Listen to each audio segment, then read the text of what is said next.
There's a lot of debate around the next presidential debate on September 10th, the first between Donald Trump and VP Kamala Harris. Harris wants the rules changed to keep the mics hot for the duration of the debate. And though Trump says the rules don't matter to him, he does also keep signaling that he doesn't want to face off with her. Do you still plan to participate in the ABC debate? Well, you know, I watched this weekend, and it's the worst of all networks. George Stephanopoulos and all of the different people. And the worst. Joining us now, NBC News White House correspondent Mike Memoli, NBC News correspondent Shaquille Brewster in Detroit, Michigan, where former President Trump will be later today, and NBC News correspondent Vaughn Hilliard. So, Mike, is the debate going to happen? I think so, Katie, but I think, this debate over debates tells you a few things about where we are in this campaign. First, it tells you about the difference at the top of the ticket on the Democratic side, because remember, it was the Biden campaign that originally successfully dictated the terms of these two debates when they proposed them in May. First, having no audience, and second, having a mute button that the candidates wouldn't be speaking when the other candidate was talking. Well, in retrospect, I think many Biden advisors would tell you they would have preferred to have that freewheeling exchange after all, that the president's poor performance may have been in part because he would have benefited from having a more lively exchange with Donald Trump.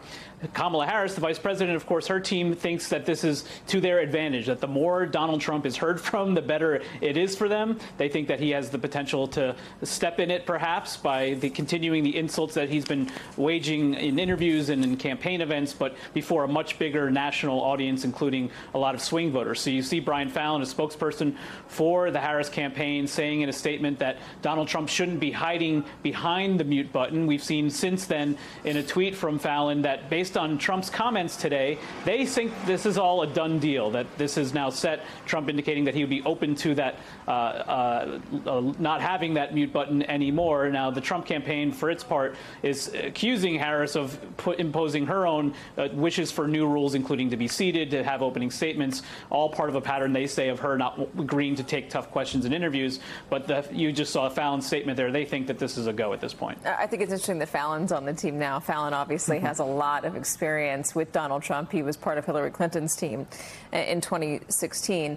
And it's interesting because Kamala Harris doesn't have all that much experience with Donald Trump. I read that the only time she would ever been in the same room as him was during one of the State of the Unions. Vaughn Hilliard, how does the campaign feel, the Trump campaign feel about having the mics on? And I ask about that because Donald Trump seems to have a different feeling about it than his campaign does. Listen to what he told our embed, Jake Traylor.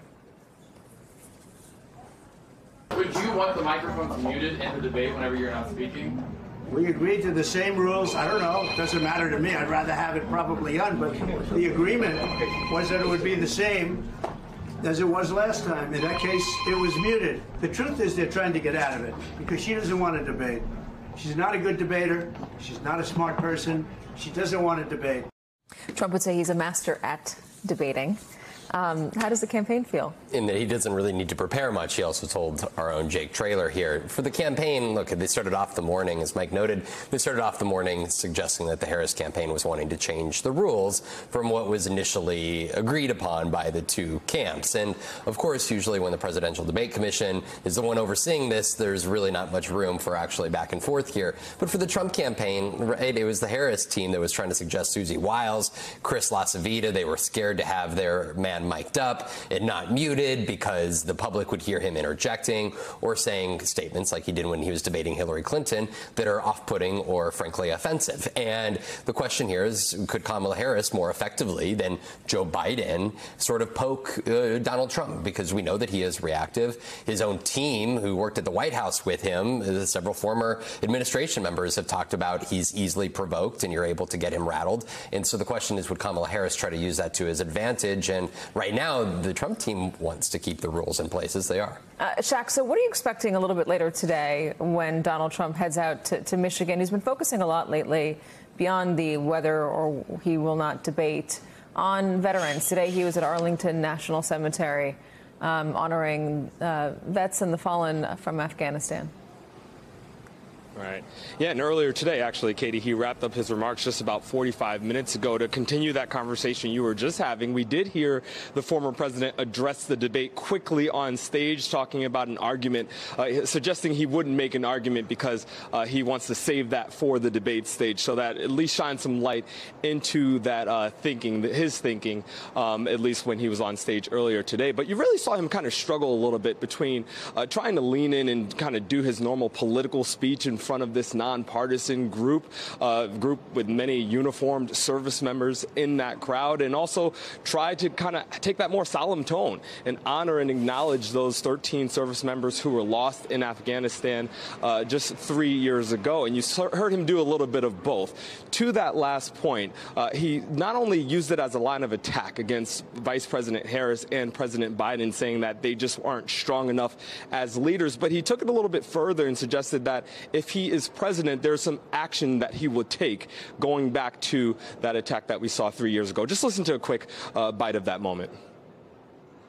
We'll get the resignations of every single senior official who touched the Afghanistan calamity to be on my desk at noon on Inauguration Day. You know, you have to fire people. You have to fire people when they do a bad job. We never fire anybody. You got to fire them. Like on The Apprentice, you fired, you did a lousy job.